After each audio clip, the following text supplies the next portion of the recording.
Apakah ada malaikat perempuan? Apakah Alkitab pernah menyebut nama mereka? Siapa saja mereka? Tidak ada malaikat perempuan yang secara spesifik disebutkan dalam Alkitab. Konsep malaikat dalam agama-agama Abrahamik, termasuk Kristen, umumnya digambarkan sebagai makhluk spiritual tanpa gender. Meskipun ada beberapa sosok malaikat yang memiliki peran penting dalam kisah-kisah Alkitab, mereka tidak pernah digambarkan memiliki jenis kelamin tertentu. Lalu siapa saja malaikat yang pernah disebutkan namanya di Alkitab? Yang pertama, Mikhael. Sering disebut sebagai penghulu malaikat atau pemimpin pasukan surgawi. Ia digambarkan sebagai seorang pejuang yang melindungi umat Allah. Berikutnya Gabriel. Dikenal sebagai malaikat yang menyampaikan pesan-pesan penting dari Allah, seperti kepada Daniel dan Maria. Selanjutnya, Rafael.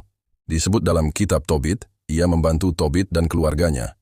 Lalu ada Uriel. Dalam beberapa tradisi, Uriel dikaitkan dengan cahaya dan pengetahuan.